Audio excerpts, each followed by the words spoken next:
Narratives, A Conversation with Master Weavers is an exclusively designed session where we engage with master weavers from 4 clusters of the country, learn about their journey and challenges that they face and the way forward. I welcome on stage our guests. To navigate this conversation, we are extremely fortunate to have with us today Padma Shri Dr. Rajnikant Ji, GI expert and General Secretary, Human Welfare Association. Sir, I will request you to come up on stage.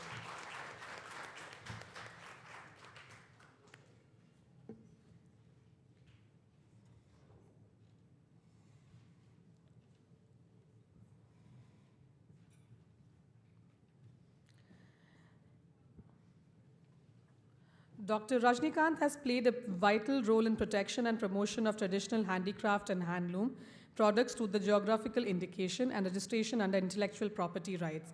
As a part of this, he has facilitated GI for 45 products from 19 states. Further, 99 products are under process of GI registration. For this contribution to the sector, Dr. Rajnikant has been awarded the Padma Shri in 2019. We will also like you to invite on stage our master weavers. सबसे पहले Tahira Bano from Kota cluster Rajasthan. Stage पे please आ जाइए. Urmila कटौल नुआपटना cluster Odisha से. नमस्ते.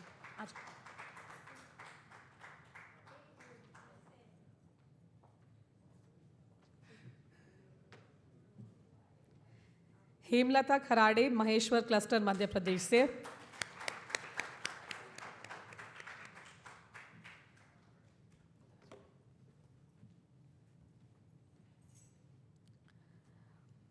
And Taraknath Rakshit Bishnupur cluster West Bengal से.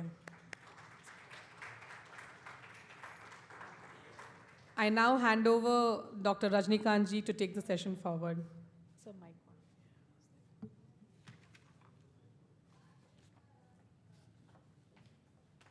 बोलने के पहले 1-2 मिनट यहाँ से बोलें.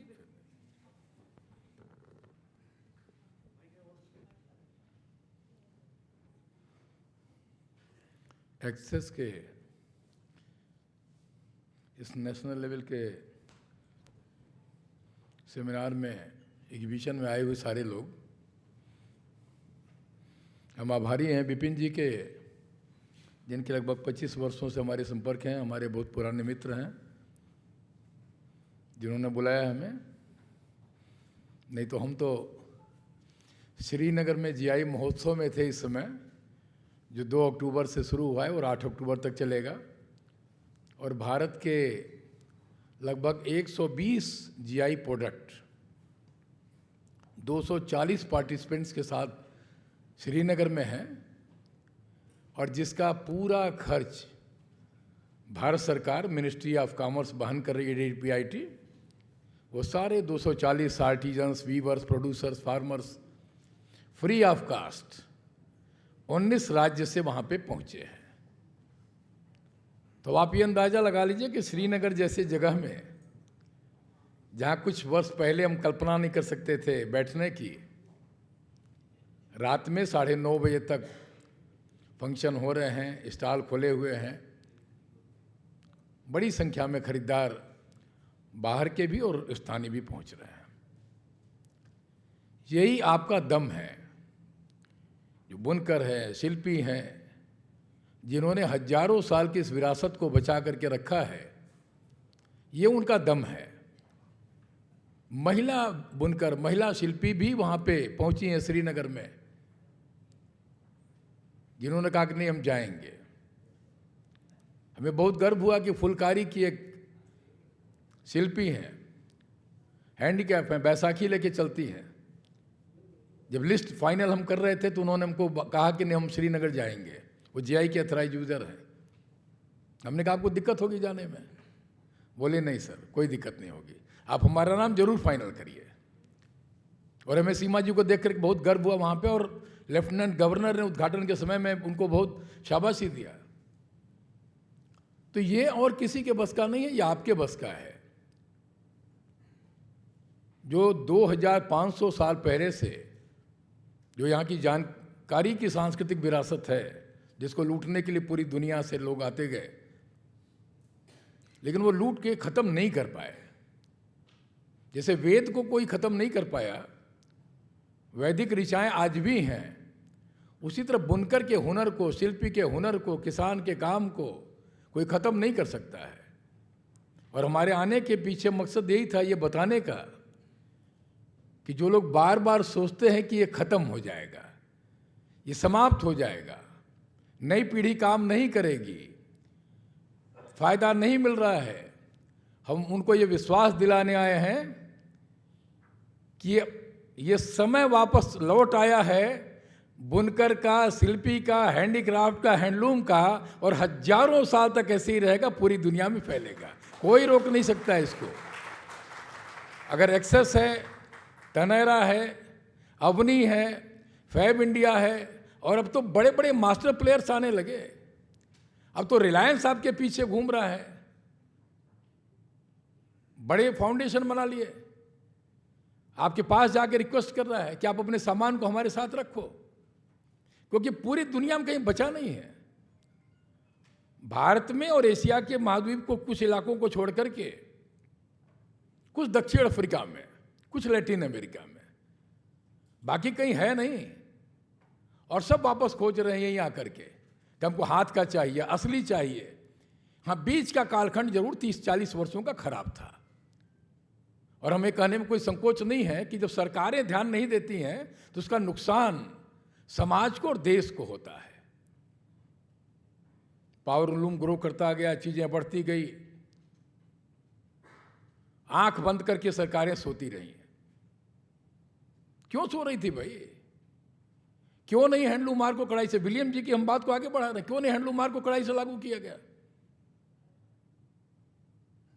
माननीय मनमोहन सिंह जी प्रधानमंत्री थे, और हमारे जैसे लोग 4 स्टेट के व्यूवर्स का डेलीगेशन लेकर उनसे मुलाकात किए थे, और हमने आग्रह किया कि तय कैसे होगा कि हैंडलूम क्या है, पावरलूम क्या है, मशीन क्या है।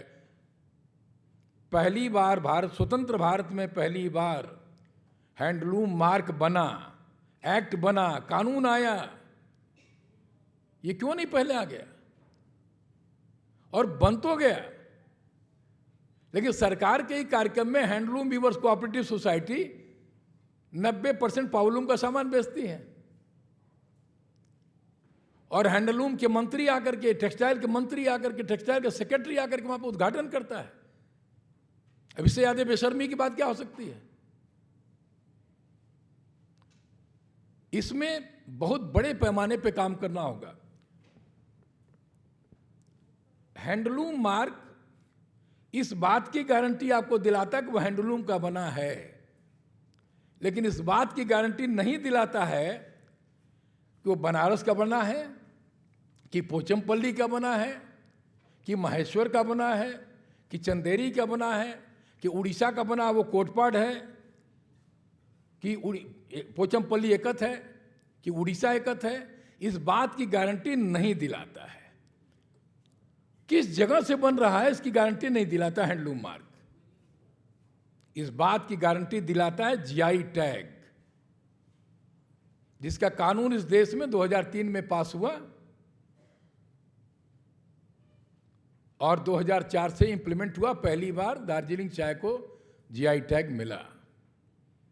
जीआई टैग इस बात की गारंटी दिलाता है कि यह हैंडलूम है और यह बनारस का है, यह हैंडलूम है, यह कोटा डोरिया है, कोटा का है, यह हैंडलूम है, यह सांगानेरी है, ब्लॉक प्रिंट है, बगरू है, ब्लॉक प्रिंट है, या वारंगल की दरी है। एक्सेस ने भी कहा ना विपिन जी ने कि हम कई क्लस्टर में काम कर रहे हैं, या मजुली की मैन्युस्क्रिप्ट पेंटिंग है, मजुली का मास्क है, या मिसिंग टेक्सटाइल है। या यहाँ के लोग तो अभी यही देख के खुश हो रहे हैं कि चलो उत्तर भारत में, दक्षिण भारत में कुछ चीज़ें हैं, जरा नॉर्थ ईस्ट में प्रवेश करिए। तांगसा, मोनपा, आपातानी आदि, गालो, निशी, 27 ट्राइब्स हैं, और 27 ट्राइब्स के 27 टेक्सटाइल हैं। आपको जान के आश्चर्य होगा कि अभी कल ही शाम को 4:30 बजे 6 उत्तर प्रदेश, ये 3 राज्यों में जहां हमने फैसिलिटेट किया था, जीआई टैग मिला है, जिसमें 700 साल पुराने तांगसा टेक्सटाइल को भी मिला है अरुणाचल प्रदेश के जीआई टैग, 700 ईयर ओल्ड। पहला। दूसरा, ये मिथ खत्म कर दिया हमने कि पश्मीना मतलब कश्मीर। कश्मीर को जीआई टैग मिला, लोग कहते हैं साहब कश्मीर का पश्मीना। बसोहली पश्मीना कठुआ डिस्ट्रिक्ट में कल उसको जीआई टैग प्राप्त हो गया। कठुआ डिस्ट्रिक्ट में बसोहली जगह है, पहला प्रोडक्ट वहाँ पे जीआई मिला था बसोहली पेंटिंग को, जिसको पढ़ करके सारे आईएएस अपना कंपटीशन पूरा करते हैं। कल शाम को 4 बजे जीआईएसटी से अनाउंसमेंट हुआ कि बसोहली पश्मीना को जीआई टैग मिल गया। वीविंग वहीं होती थी, बड़े पैमाने पर वीवर वहाँ थे, प्रोडक्ट वहाँ से कश्मीर जाते हैं, वहाँ पे काम होता है, सूजनी का काम होता है, दूसरे काम करेंगे। अब बसोहली को रिकग्निशन मिल गया। पुराना नाम था बसोहली का विश्वस्तरी, एकदम उसको एक तरह से मिनी कश्मीर जैसा कहा जाता। वो दुर्भाग्य की प्रचारित किया जाता और भी चीज़ों के लिए। ये जो विरासत है आपकी, हम आग्रह करेंगे एक्सेस से भी, दूसरे एजेंसी से भी कि आप प्रवेश करिए नॉर्थ ईस्ट में। जीआई की हियरिंग के समय 400 साल पुराना हमने गारो डकमांडा देखा, 400 ईयर ओल्ड, कलर में कुछ नहीं, इंडिगो का कलर और ब्लैक कलर। किस पेड़ की छाल से बना करके कलर तैयार कर रहे हैं, आज भी वो काम कर रहे हैं। और नीचे वो जो झालर लगा हुआ था डकमांडा में, हमने पूछा ये किस चीज़ का, तो उन्होंने कहा कि हाथी दांत का। अभी तो हाथी दांत पे बैन है, मिलता नहीं है। तो हमने कहा अब क्या करते हैं, बोले सर हड्डी लगाते, बोन लगाते हैं। और यहाँ तो बड़े एडवांस लूम हो गए, अभी तो सरकार भी बोलती है इलेक्ट्रॉनिक जकार्ड दे दो, ये कर दो, वो कर दो, सारा। वहाँ तो आज भी बैक स्ट्रिप पे काम कर रहे हैं। आप लोग उस लूम को देखेंगे तो घबरा जाएंगी। वो बांस का तरह से हवा में लटका करके पीछे बेल्ट लगा करके बैठ करके और उस पर वीविंग कर रहे हैं। इतनी लंबी लंबी, आपका तो सिर की इतनी बड़ी होती है, डर की इतनी बड़ी होती, फेंकते हैं। इतनी लंबी लंबी बांस की पतली पतली, 5 कलर, 6 कलर, 7 कलर, 8 कलर। और चौड़ाई प्रोडक्ट की इससे अधिक नहीं होगी, क्योंकि हाथ तो उतने ही में काम करेगा। तो 2 टुकड़ा जोड़ते, 3 टुकड़ा जोड़ते हैं। उत्तराखंड में पिथौरागढ़ से थुलमा को जीआई मिला, हमने फाइल किया था थुलमा को। 6 फीट का ब्लैंकेट बना रहे हैं, लेकिन बिनने का 2 फीट आएगा, फिर 3 टुकड़े में करते हैं। भूटिया लोग। ये विरासत खत्म होने वाली है नहीं। और अब तो वापस समय आ गया। ये प्रधानमंत्री जी कहते हैं आत्मनिर्भर भारत और लोकल से ग्लोबल। ये लोकल क्या है? कौन गारंटी दिलाएगा कि ये लोकल है? कैसे गारंटी दिलाएंगे कि माहेश्वरी का ही बना है, चंदेरी का ही बना हुआ? कैसे गारंटी दिलाएंगे? क्या प्रमाण है आपके पास में? हैंडलूम मार्क वो गारंटी नहीं दिला सकता है। वो गारंटी दिलाएगा जीआई टैग। फ्रांस को, जर्मनी को, जापान को, यूएस को, मुंबई को कैसे बताएंगे कि ये आपका लोकल है? जीआई लीगल लोकल है, कानूनी लोकल है। जिस टैग पर लग गया, कश्मीर की कारपेट अलग, वारंगल की दरी अलग, मिर्जापुर की दरी अलग, आगरा की दरी अलग, सभी हैंडलूम है, लेकिन सब अलग है। और एक चीज और ध्यान रखिएगा, अभी बात हो रही थी पहले सत्र में ब्रांड की। ब्रांड का मतलब यह नहीं है कि कुछ भी कहीं से उठा करके कहीं अपने नाम पे एक ब्रांड बना के बेचो। हम आगाह करते हैं उन लोगों को जो अभी तक कुछ भी बेच रहे थे, कहीं का भी बेच रहे थे, किसी नाम से बेच रहे थे। कोई अपनी दुकान खोलता है, ट्रेडमार्क ले लेता है। कोई किताब लिख दिया, कॉपीराइट ले लिया। कोई डिजाइन नया डेवलप कर दिया, डिजाइन में करा लिया रजिस्ट्रेशन। सब अपनी चीज को बचाने में लगे हुए हैं। बुनकर की चीज को कौन बचाएगा? शिल्पी की चीज को कौन बचाएगा? अपनी चीज को आप बचा रहे, पेटेंट करा लिया। ये सब निजी संपत्ति है। बौद्धिक संपदा अधिकार में ये सब निजी संपत्ति है। Patent, copyright, trademark. अभी विलियम साहब चले गए, एग्जीबिशन देख रहे हैं। अभी मान लीजिए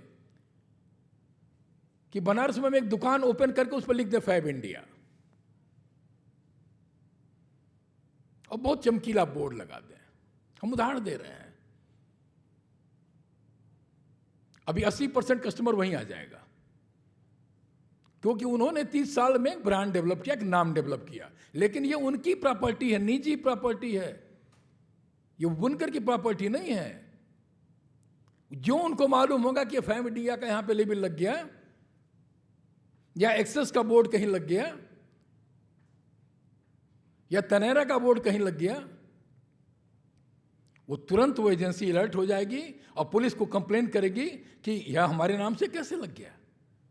इसलिए कि आपने रजिस्ट्रेशन कराया हुआ है, आपने उसका ट्रेडमार्क लिया हुआ है, सोसाइटी रजिस्ट्रेशन एक्ट में आपने रजिस्टर किया हुआ, उस नाम को कोई यूज नहीं कर सकता है।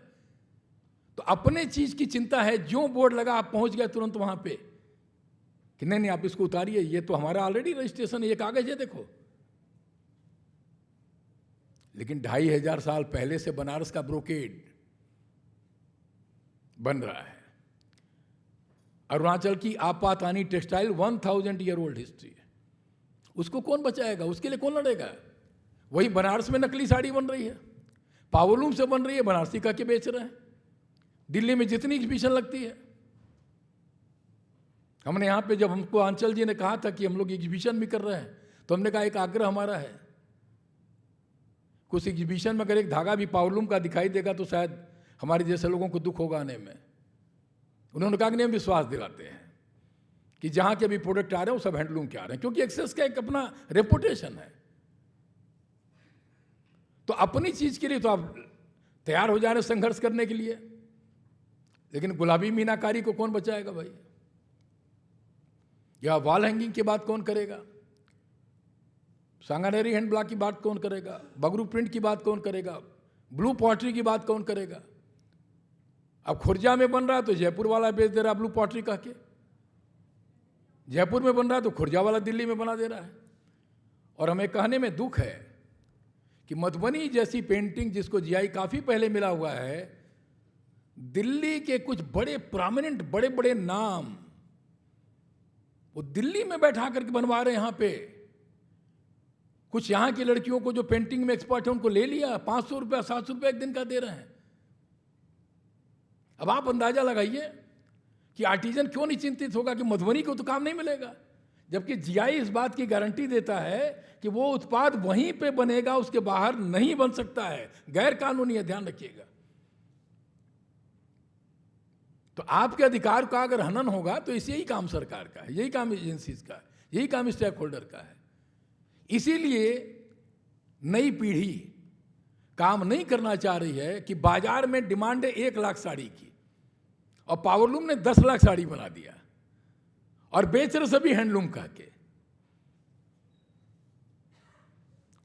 मैडम आप आगे आ जाइए, सेठी मैडम आप वहां पे बैठी हुई हैं, हम निगाह हमारी पड़ गई आपके ऊपर, प्लीज आप आगे आइए।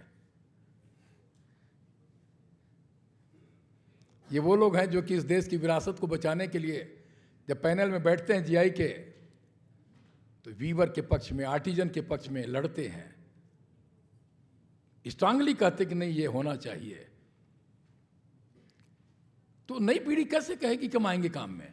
लेकिन अब वापस समय आ रहा है, जीआई टैग के साथ समय आ रहा है, अच्छे दाम पे समय। अगर नहीं आता समय तो ढेर सारी कंपनियां इस सेक्टर में क्यों आ जाती? यही आने वाले समय में आपको सोचना है कि मांग बढ़ रही है, अब असली चीज की मांग बढ़ रही है। इसलिए सोच करके नहीं बैठना है कि नहीं अब हमको काम नहीं करना है, क्योंकि हम लोगों ने कोविड जैसे कठिन समय को देखा और आप सारे लोगों ने देखा, और ईश्वर के हम आभारी हैं कि हम सभी लोग यहाँ पे जिंदा खड़े हैं, बैठे हैं। उस कठिन परिस्थिति के बाद भी बाजार बढ़ गया, बाजार बढ़ गया। युवा बुनकरों के लड़कों ने सोशल मीडिया का इस्तेमाल किया और हम लोग चाहते हैं कि आप जो 4 लोग यहां पे बैठे हैं, आपके मन में और इस ऑडियंस के भी मन में जिस तरह का जो भी प्रश्न है, जो भी शंका है, आप पूछिए, इस समय हम उसका उत्तर देंगे और हम पूरे दिन रहेंगे और जिसके मन में जितने भी विचार हों आप चर्चा कर सकते हैं, बात कर सकते हैं। हम अपने शुरुआती उद्बोधन के बाद आपसे आग्रह करते हैं कि अब आप लोग इसके ऊपर में अपना जो भी शंका है, समाधान है, विचार है, आप हमारे सामने रखिए। धन्यवाद।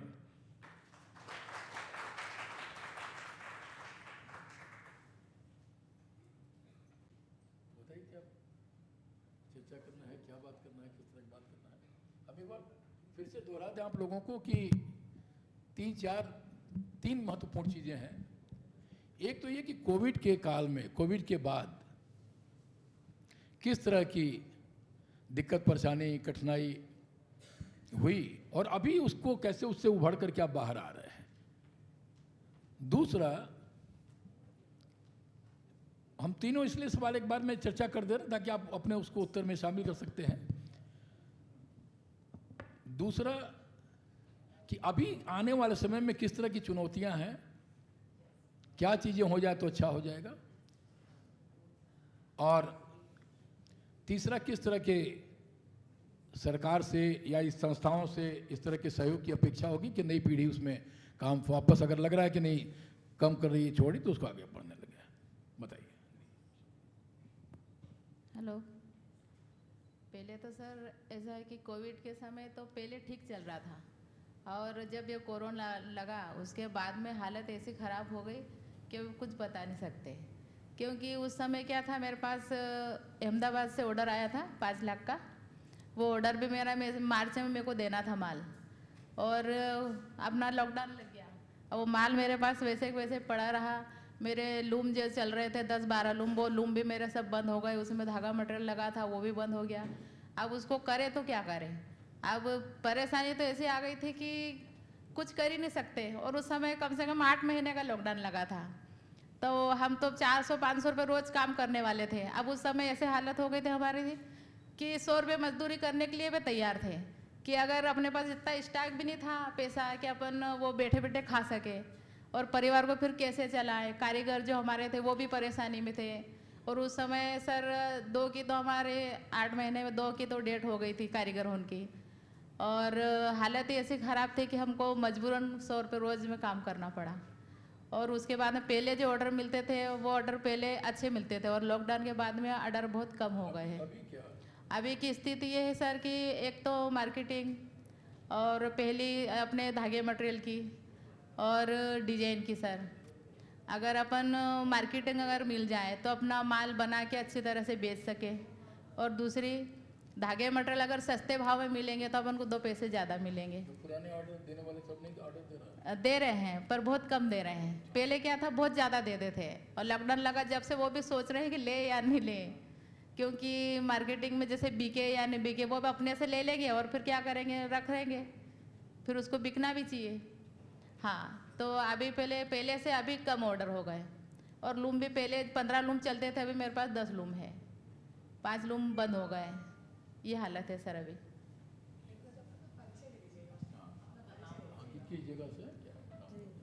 मेरा नाम तायरा बानू है। मैं कोटा राजस्थान की रहने वाली, कोटा केतुन की राजस्थान। मैं कोटा डोरिया का काम करती हूँ, बुनकर का। वो पहले लॉकडाउन में बहुत कंडीशन ख़राब हुई सबकी। लॉकडाउन में क्या हुआ कि जो कोरे लाना जाना बंद हो गया। जो कोरे लाते थे जरी का और सूत रेशम का, इनका जो हमारे पास में था वो ख़त्म हो गया। बाकी फिर न तो कोरे ला रहा है न जा रहा है। हम बना के उसको वो रख दिया, सब उसको कहाँ बेचे। अब बेचारे मज़दूर इतने परेशान हो गए, सेठों ने उनको पैसे देना और मटेरियल देना बंद कर दिया। उनको काफ़ी समय कटने से उठाना पड़ा, दिक्कत बहुत ज़्यादा हुई उनको। और खर्चा तो कौन सा भी नहीं रुका। जो उनके पास थोड़ा बहुत 50 हज़ार रुपया रखे थे वो भी ख़त्म हो गए। अभी क्या पोजीशन, अभी क्या कर रहे हैं? अभी ये है सर, अभी ये है कि काम तो माल तो दाम तो बढ़ रहा है। जरी का बढ़ रहा है, कॉटन का बढ़ रहा है, सिल्क का बढ़ रहा है। साड़ी की मजदूरी तो वही मिल रही है हमारे को। है ना, क्योंकि कस्टमर उसको बढ़ा नहीं रहे, घटा रहे हैं कस्टमर। और दाम पहले हमारा 6,000 का बंडल था, अभी 9,500 का बंडल हो गया। तो उसके हिसाब से हमारा साड़ी के ऊपर भी दाम बढ़ना चाहिए। मजदूरी बढ़ रही, कारीगरों को देखो, हर चीज़ महंगाई हो गई है अब, तो बेचारे कारीगर भी मांगेंगे। वो 200, 150, 200 रुपये में कहाँ तक काम करेंगे? उनको मजदूरी तो चाहिए ना ज़्यादा।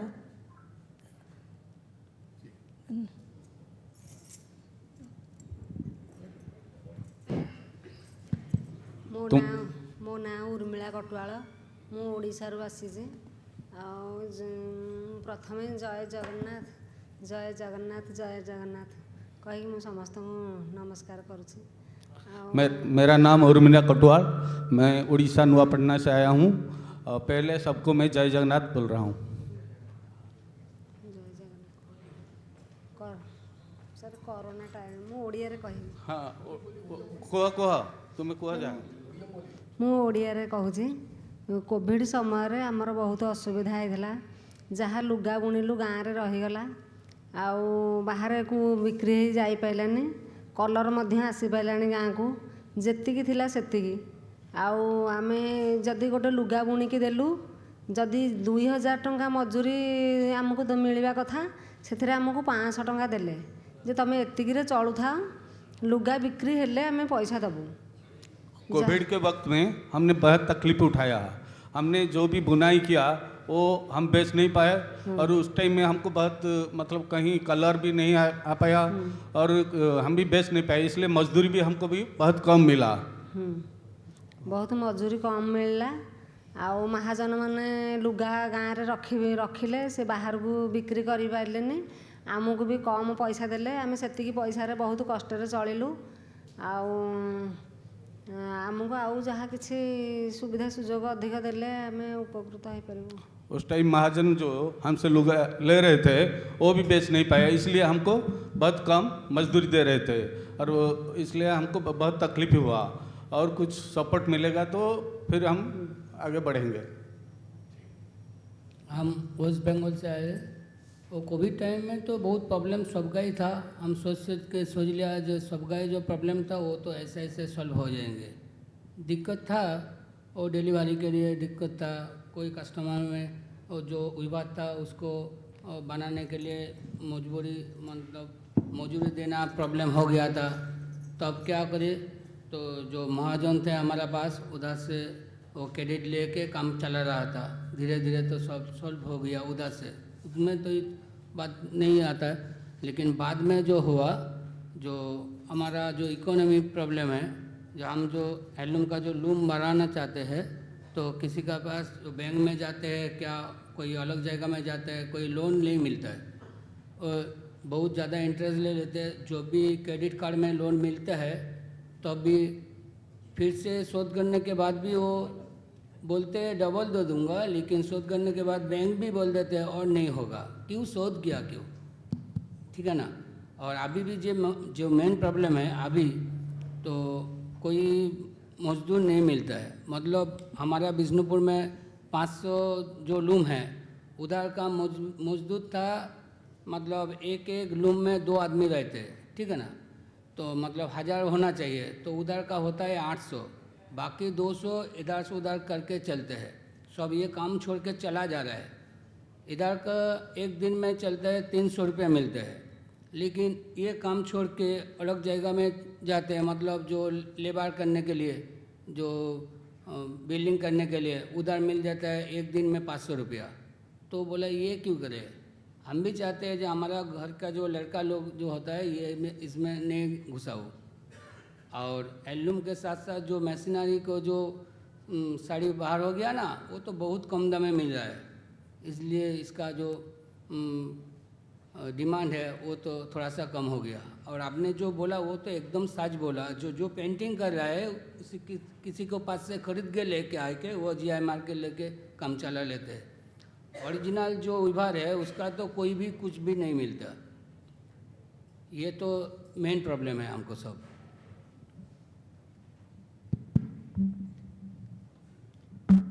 हमने पहले ही कहा था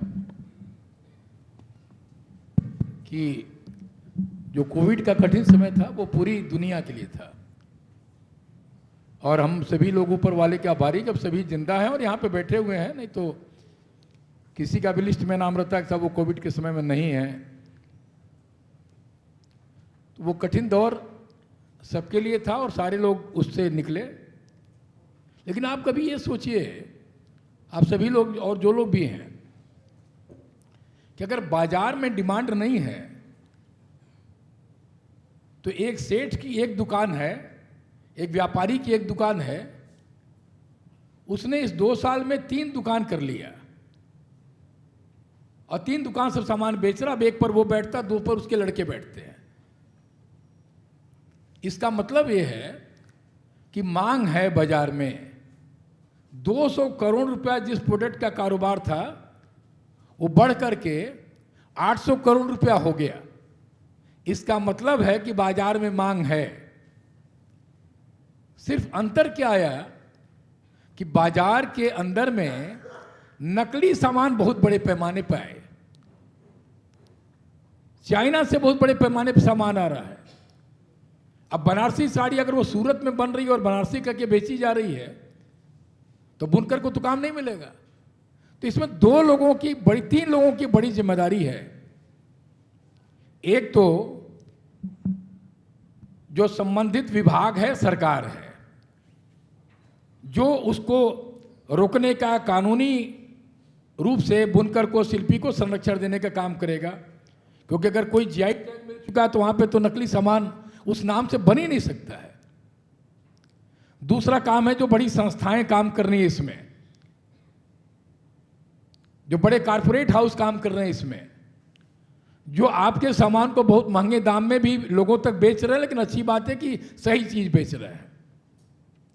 लेकिन उनसे भी आग्रह कि वो टैग के साथ में बेचें, अपने ब्रांड का इस्तेमाल करके मशीन मेड सामान को न डालें, दूसरे जगह के प्रोडक्ट को दूसरे के नाम पर ना बेच दें, नहीं तो आपको तो काम नहीं मिलेगा। तीसरा जो महत्वपूर्ण है वो जागरूक जो उपभोक्ता है, जो माल खरीदने वाला है। अब आप बनारस में जाएंगे और बोलेंगे कि हमको 1000 रुपये की बनारसी साड़ी दे दो, वो बोलेगा साहब 1000 में बनारसी साड़ी, बोले नहीं हमको 1000 से अधिक का नहीं करना है। वो क्या आपको देगा? वो सूरत वाली साड़ी उठा के आपको पकड़ा देगा, या पाउलूम का एक नायलॉन वाला सामान पकड़ा देगा। जो खरीदने वाला है उसके अंदर में भी ये भाव होना चाहिए कि हम जिस चीज के लिए पैसा दे रहे हैं हमको उसको टैग के साथ, लेबल के साथ में खरीद रहे हैं। अब ये बोतल का पानी है, इसमें किसी कंपनी का लेबल लगा हुआ है। अभी दूसरी कंपनी लेबल लगा के बेचेगी तो वो उसके ऊपर मुकदमा करेगा। और आप जब दुकान में जाके बोलते हैं हमको यही चाहिए, दुकानदार कुछ और देता तो आप भगा देते, बोलता है नहीं ये नहीं चाहिए, ये वाला चाहिए। तो उसी तरह से आपके सामान के ऊपर में भी जब लेबल होगा, कानूनी लेबल होगा, टैग होगा, चीजें होंगी तो लोग खरीदेंगे। तो ये चिंता नहीं करना है, ये चिंता ये करना कि एक तो हम हैं, हमने वापस फिर से काम को शुरू कर दिया, वापस फिर से हम हटे नहीं, भागे नहीं वहां से। दूसरा, आने वाले समय में सही चीज कैसे लोगों तक पहुंचे, क्योंकि कारोबार बढ़ रहा है, काम बढ़ रहा है, चीजें तरीका बदलता जा रहा है। खाली साड़ी बनती थी, वहां पे दुपट्टा भी बनने लगा, वहाँ स्कार्फ भी बनने लगा, कुशन कवर भी बनने लगा, स्टोल भी बनने लगा। तो चीजें बढ़ती जा रही हैं, जोड़ना पड़ेगा, समय के हिसाब से भी थोड़ा चलना पड़ेगा। लेकिन ये नहीं चलना पड़ेगा कि मशीन का सामान तो हैंडलूम का के बेच दिया। इस पर तो सावधानी रखनी पड़ेगी। और सबसे ज्यादा उपभोक्ता को, कंज्यूमर को, ग्राहक को। आप 22 कैरेट का पैसा देते हैं तो 18 कैरेट की ज्वेलरी थोड़े लेके आते हैं, 22 कैरेट का बिल लेकर के आते हैं। फिर आप साड़ी कोटा डोरिया की खरीदने में क्यों सोचते हैं कि साहब हमको तो 3000 में कोटा डोरिया की साड़ी मिल जाए? वो कैसे मिल जाएगी? और मिलेगी तो आपको डुप्लीकेट मिलेगी। तो डुप्लीकेट आप खरीदेंगे तो इनको काम नहीं मिलेगा। तो ये हमेशा सोचना होगा। हम एक और खाली पूछ रहे हैं कि आप लोग को क्या लगता है कि नई पीढ़ी को कैसे तैयार करना है कि वो इस काम में आए? आपसे शुरुआत कर रहे हैं, आप ही बंगाल से आप बताइए, वहीं से शुरू करिए। हाँ वही कि नई पीढ़ी क्या किया जाए कि नई पीढ़ी काम में आए, बस एक एक लाइन में बताते जाइए। और एक प्रॉब्लम है, इधर को हम चाहते हैं नहीं बोलेंगे, लेकिन हम तो चाहते हैं, ये तो सब आदमी तो हमारे साथ है तो बोलना देना चाहिए। हमारा बंगाल में जो विभाग है, जो हैंडलूम में काम करते हैं, इतना प्रॉब्लम हुआ, जो लड़की लोग है लड़का को देने के लिए तैयार भी नहीं है, इतना प्रॉब्लम हो गया। जो पहले ही पूछ लेते वो क्या काम करते हैं, जो हैंडलूम में काम करते हैं, तांत में काम करते हैं, तो इसको छोड़ दो। जो लेबर में काम करते हैं उसको लड़की दे दो, लेकिन हैंडलूम में काम करते तो उसको रिजेक्ट कर दो। आप सर्विस करते हैं तो ठीक है, नहीं तो हैंडलूम में आप जितना भी अच्छा लड़का हो, कोई आदमी उसको उधर को लड़की नहीं देना चाहते, ठीक है ना। हम बोल दिया, क्या आपको क्या लगा हमको मालूम नहीं है, तो भी चाहते हैं सब आदमी हमारा साथ ही है, तो बोल दिया, ठीक है ना। ठीक है, आप अभी नया क्या, आप एक लाइन बताइए कि नया क्या सोच रहे कि वो हो जाए। तो नया नई तो पीढ़ी सोच को रहे क्या- अलग अलग और भी हैंडलूम का तांत बनाऊँ, लेकिन सरकार के तो हेल्प नहीं आते इकोनॉमिक में। हम तो चाहते हैं थोड़ा सा तो हेल्प मिलेगा। हम हैंडलूम गया था, बैंकुड़ा हैंडलूम में गया था लोन लेने के लिए, तब बोला नहीं हम तो नहीं दे सकेंगे, आप जाओ बैंक में जाओ। हम बोला हम कुछ भी देने के लिए भी तैयार है, 2 लाख लेंगे तो 3 लाख को हम तो सामान भी दे के लेंगे, तो भी बोला नहीं हम नहीं दे सकेंगे। वेस्ट बंगाल का तो इकोनॉमिक तो बहुत प्रॉब्लम है।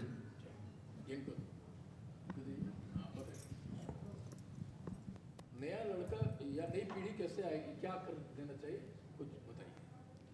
ସାର୍ ଆମ ପିଲାମାନଙ୍କୁ ଆଉ ଉନ୍ନତ ଧରଣର ଯନ୍ତ୍ରପାତି ଟିକେ ଯୋଗାଇ ଦିଆଯିବ, ଅଧିକ ଟିକେ ମଜୁରୀ ମିଳିବ, ଆଉ ମାର୍କେଟିଂର ସୁବିଧା ହେଲେ ଆମ ପିଲାମାନେ କାମ କରିପାରିବେ। ଏଥିରେ କମ୍ ମଜୁରୀ ମିଳୁଛି ନା, ଆଉ ଟିକେ ଅଧିକ ମଜୁରୀ ମିଳିବ। ମାର୍କେଟିଂର ସୁବିଧା ହେଲେ ପିଲାମାନେ କାମ କରିପାରିବେ। ଯଦି ଘରେ ତନ୍ତ ବୁଣୁଛନ୍ତି କି ବାନ୍ଧ ବାନ୍ଧିଲେ କମ୍ ପଇସା ମିଳୁଛି, ତେଣୁ ଝିଅ ଖୋଜିଗଲେ ସେ କହୁଛନ୍ତି ଯେ ତମ ପିଲାର କମ୍ ପଇସା ରୋଜଗାର ଅଛି, ଆଉ ଆମେ ଦେବୁନି, ଚଳେଇ ପାରିବନି ଘର। ତେଣୁ ଆମ ପିଲାମାନଙ୍କୁ ଟିକେ ଆଉ ଅଧିକ ଭଲ କିଛି ଯୋଗାଇ ଦେଲେ ପିଲାମାନେ କାମ କରିବେ। हमारा बच्चों को कैसे थोड़ा उन्नत मान की मतलब नई पीढ़ी नई मतलब तकनीक मिलना चाहिए, ट्रेनिंग चाहिए, और थोड़ा मजदूरी भी बढ़ना चाहिए। ऐसे हो गया तो थोड़ा हमारे बच्चों लोग थोड़ा इंटरेस्ट लेंगे, क्योंकि कम मजदूरी के चलते कोई इंटरेस्ट नहीं लेता है कि हम नहीं लेंगे, तुम्हारा कमाई बहुत कम है, इसलिए। हेलो, हमारे यहाँ तो बच्चे काम करना चाह रहे हैं, इसको मतलब महिला ये ज़्यादा काम करती है और बच्चे जो लड़के पुरुष है कम काम करते हैं। वो भी काम करना चाहते हैं, लेकिन परेशानी यही है कि उनको मार्केट मिले और मजदूरी मिले, क्योंकि जेंट्स जैसे नौकरी करेगा कहीं बाहर जाएगा तो उनको तो ज़्यादा पैसे मिलेंगे, हैंडलूम का काम में कम पैसे मिलते हैं। तो उनको शौक मतलब पहले तो नहीं था, अभी थोड़ा सा शौक लगने लग गया, तो वो थोड़े थोड़े लड़के भी इस काम को, हम भी उनसे बोल रहे हैं, जैसे अभी सर भी मीटिंगें करवाते जाते हैं तो उनको बुलाते हैं, तो उनको ऐसा लगता है कि अपन ही हैंडलूम का ही काम करें।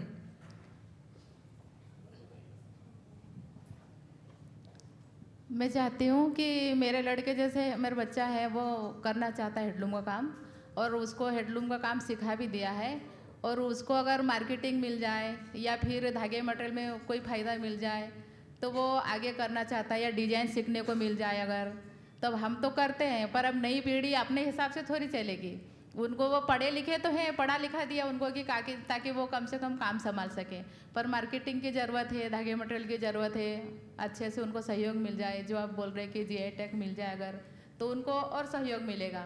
और डुप्लीकेट क्या है, महेश्वरी बहुत सारे हमारे महेश्वरी में डुप्लीकेट बिक रही है, जो ओरिजिनल है उसको पहचानते नहीं है, और जो डुप्लीकेट है उसको पहचानते। हम तो महेश्वर से 1000 में लेके आए, अब हम साड़ी 2200 में देंगे, 2500 में देंगे तो हमारे से नहीं खरीदेंगे, बोले हम तो महेश्वर से खरीद के लाए। अब हम जो बनाते हैं, हम जो बुनते हैं, हमारी तो कुछ है ही नहीं।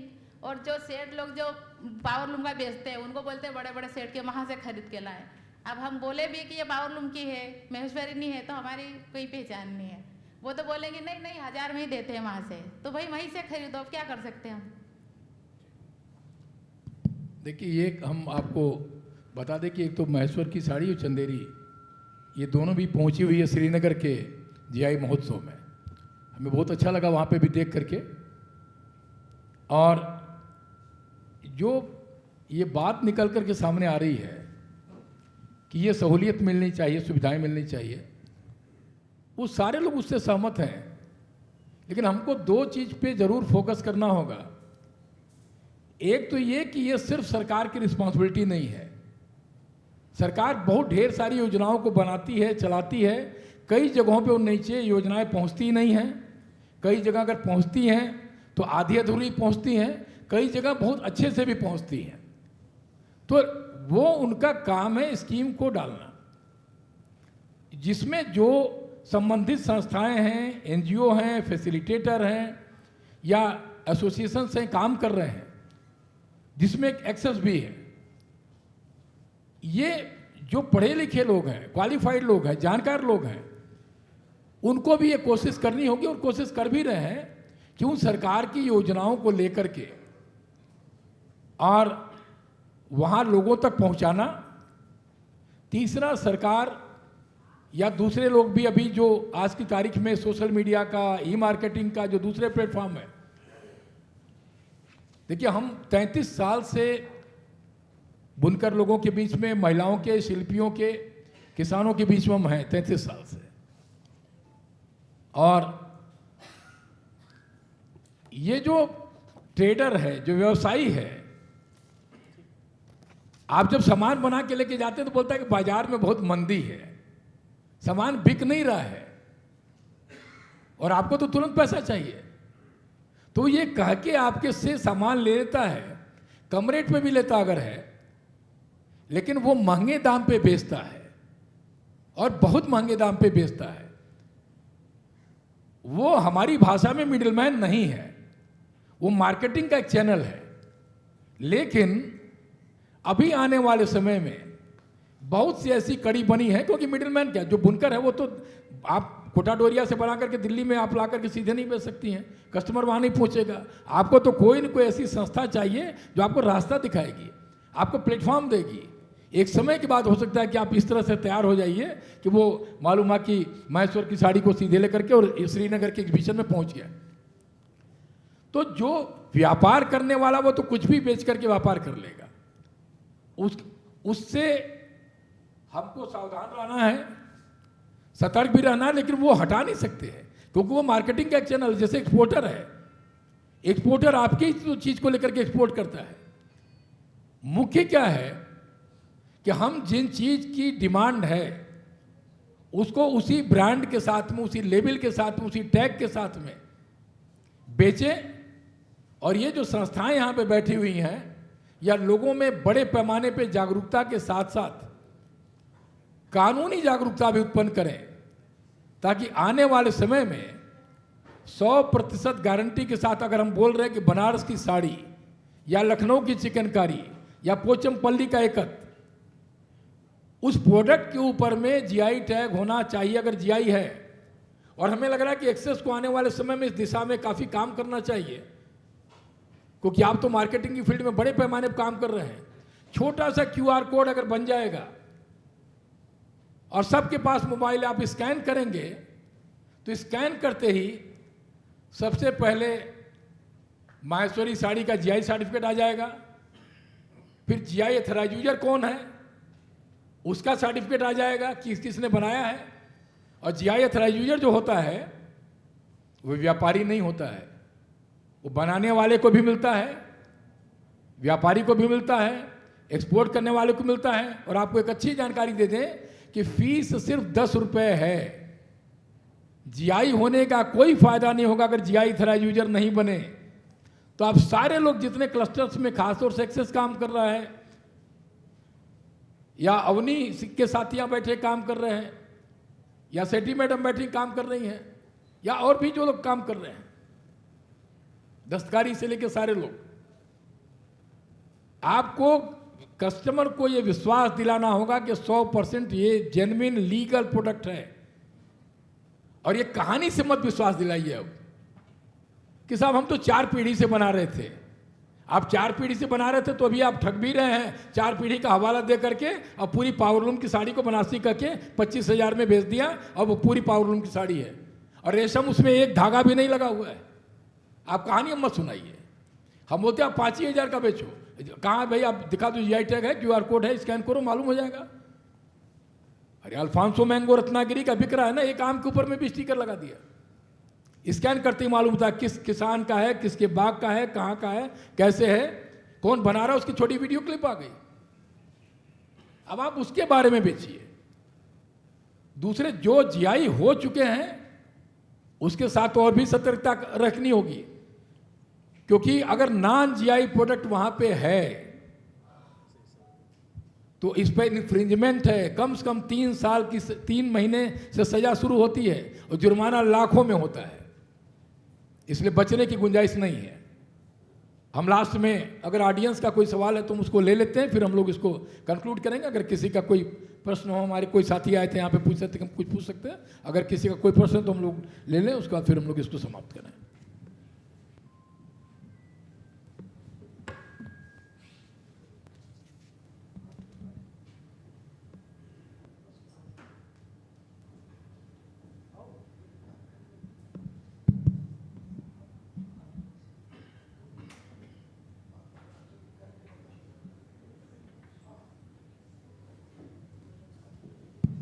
चलिए, अच्छी बात है कि किसी का कोई प्रश्न है नहीं।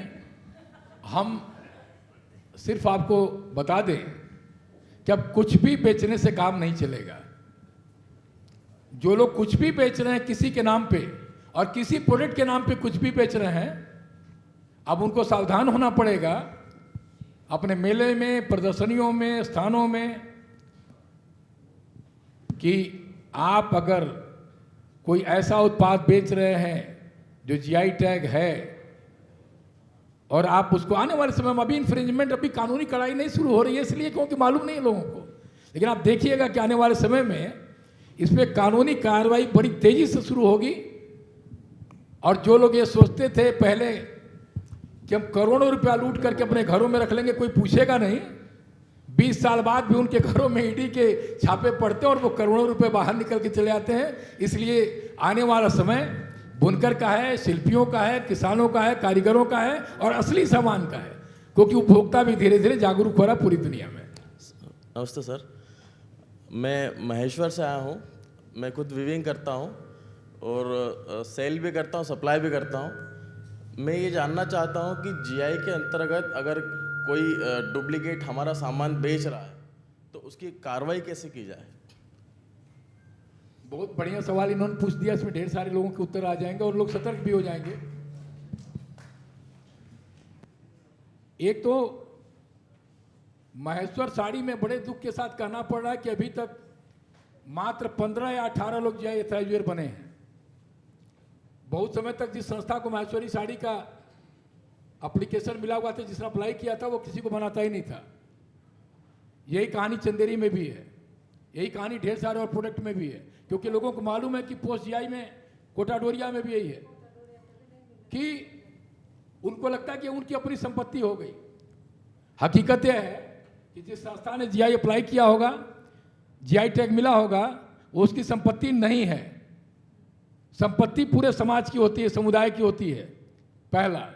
दूसरा, जीआई होने के बाद ऑथराइज यूजर अगर आप नहीं बनेंगे तो आप जीआई का टैग इस्तेमाल नहीं कर सकते हैं। जीआई का टैग का इस्तेमाल वो संस्था भी नहीं कर सकती जिसको जीआई मिला हुआ है, वह गैर कानूनी है। इसलिए जीआई ऑथराइज यूजर बनना पड़ेगा। बहुत आसान है, 10 रुपये उसकी फीस होती है। पहले वो काफ़ी महंगी थी। सरकार सुनने वाली बैठी हुई है, बात सुनती है, लागू करती है। सारी चीज़ हटा दिया गया, 10 रुपये की फीस हो गई, 1 पेज का फॉर्म होता है और कोई भी रजिस्टर्ड प्रोप्राइटर जो एप्लीकेंट है मना नहीं कर सकता है कि हम आपको एनओसी नहीं देंगे जीआई एथराइजर बनने के लिए, पहला। दूसरा, अगर कोई जीआई टैग के प्रोडक्ट को नकली बेच रहा, जो आपने कहा, उसी जिले की जिला अदालत में, डिस्ट्रिक्ट कोर्ट में कोई भी व्यक्ति जो उससे संबंधित है, कोई भी व्यक्ति, बनाने वाला, बेचने वाला, ट्रेड करने वाला कोई भी व्यक्ति, यहां तक कि उपभोक्ता भी, खरीदने वाला भी, ग्राहक भी एक मुकदमा दायर कर सकता है कि इस दुकान से हमने ये सामान लिया, ये जीआई टैग हो चुका है, हमको ये नकली मशीन मेड सामान दे दिया गया है, और वहीं पे मुकदमा दर्ज हो जाएगा। प्रमाण आपके पास सिर्फ होना चाहिए। प्रमाण का मतलब ये हुआ कि आपने दुकान से खरीदा, आप उसको बोले कि भाई बिल पे लिख दीजिए माहेश्वरी साड़ी, वो बिल पे लिख करके दे देगा बस। वो आप बाद में उसकी टेस्टिंग करा लीजिए, वो मालूम का निकल गया, आप उसको मालूम है कि तुरंत केस फाइल करिए। और यही आने वाले समय में होने वाला है, मैं बताऊं, यही आने वाले समय में होने वाला है। सरकार इन्फोर्समेंट की, इन्फ्रिंजमेंट की पूरी तैयारी कर रही है, क्योंकि कुछ भी बेच देंगे वो नहीं चलेगा। इसी में बुनकरों का, शिल्पियों का, किसानों का हक मारा गया, तो कुछ भी बेचने से काम नहीं चलेगा। यही आपका उत्तर था। हमें ढेर सारी शुभकामना आप चारों लोगों को है, यहाँ ऑडियंस में भी लोगों को है, और आप इस बात को जा करके अपने साथियों को फैलाइए कि आने वाले समय में आपकी चीज़ एक बार फिर से नई ऊंचाइयों पे पहुंचने जा रही है। प्लीज़।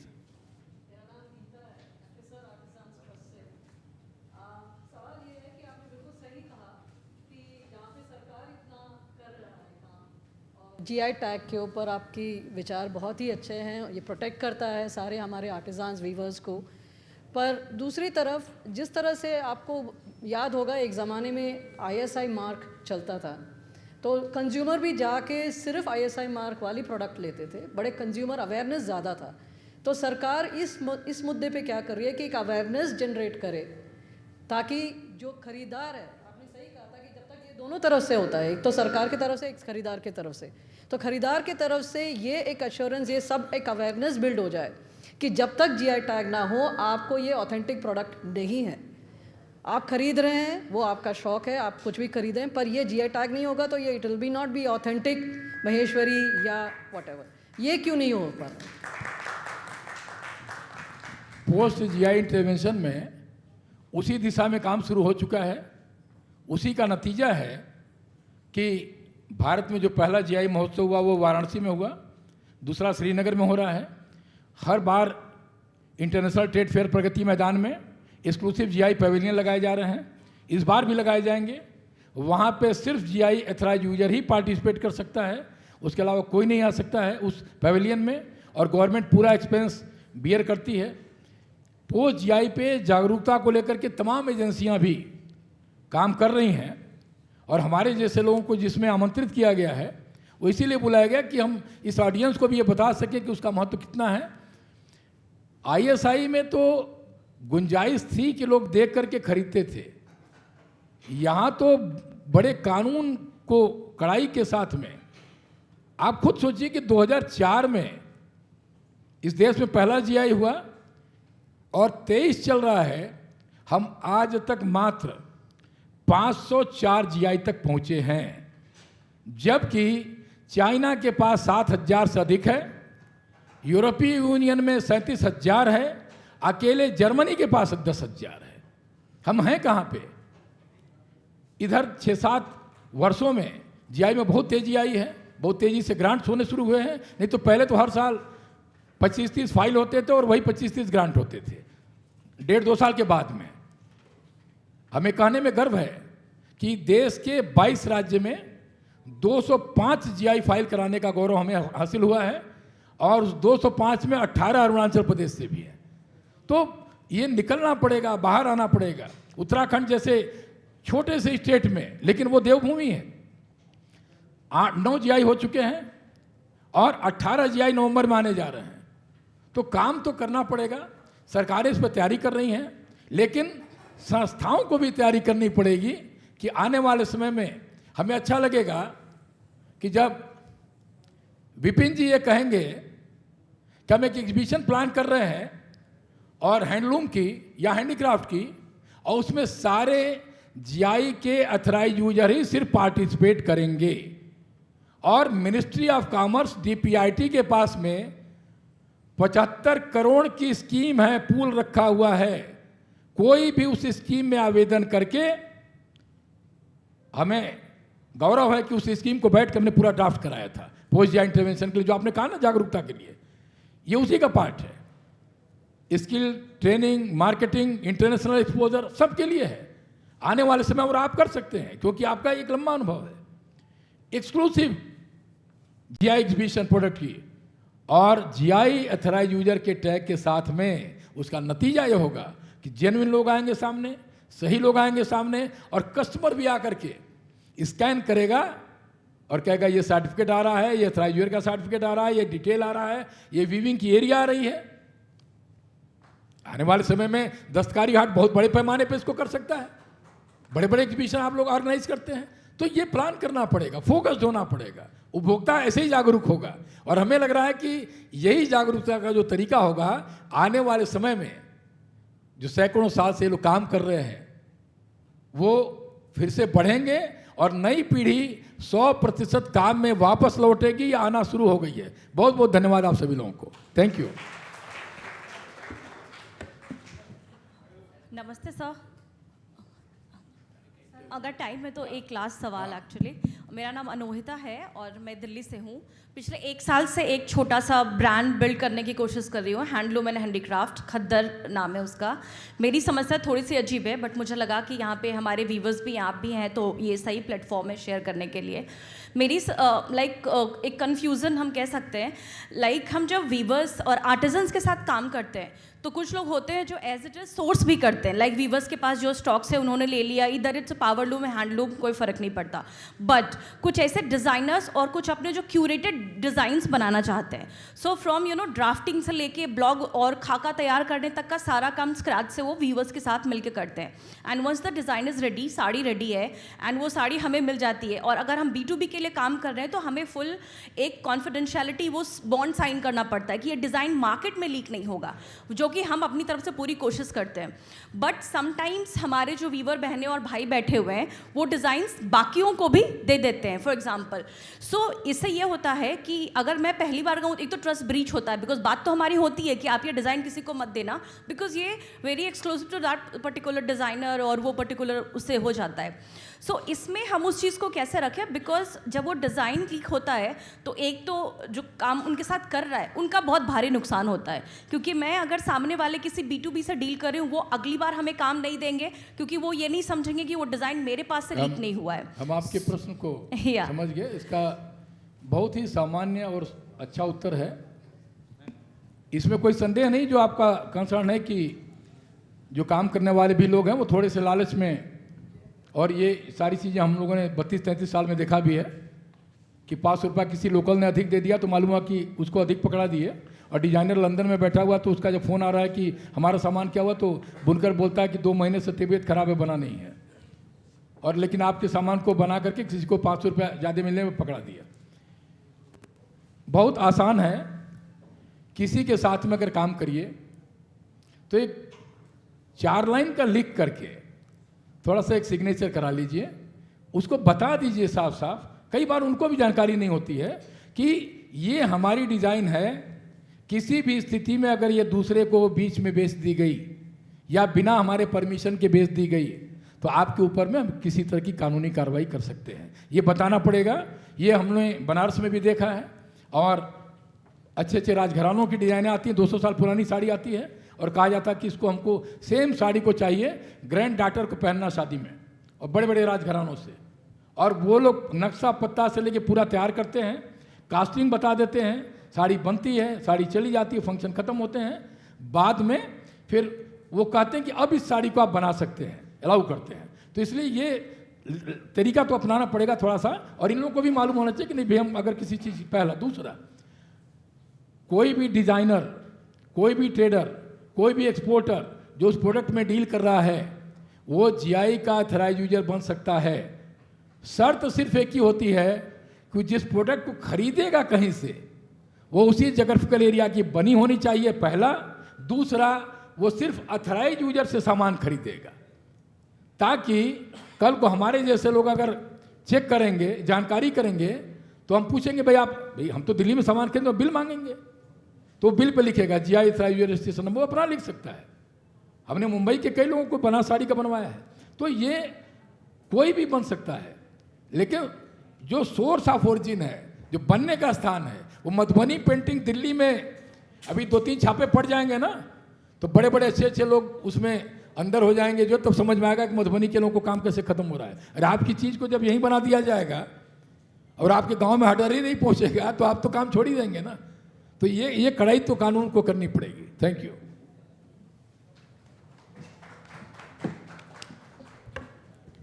थैंक यू एवरीवन, बहुत बहुत बहुत शुक्रिया आपको यहाँ आने के लिए।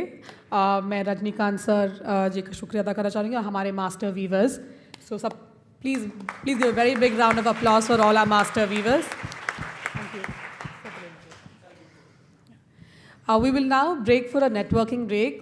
The tea is out there. Please reconvene at 11:45. I think it's a little late. So around 11:45, 11:50, please come back to the for the next session in this hall. उससे पहले कि हम निकले, मैं इंट्रोड्यूस करना चाहूँगी हमारे नुआ पटना से जो वीवर हैं, इनका एक प्रोड्यूसर कंपनी वहाँ बना हुआ है सेम नाम पे, लिविंग लूम्स ऑफ इंडिया। आप उनकी जो खुद की साड़ी देखिए, उन्होंने खुद बनाया है, कोई ट्रेनिंग हमने इसके लिए स्पेशल नहीं दिया है। अपने खुद की कंपनी खुद चलाने के लिए, उसका ब्रांडिंग करने के लिए खुद एक साड़ी पहन के बना के पहने हैं। Please give it up.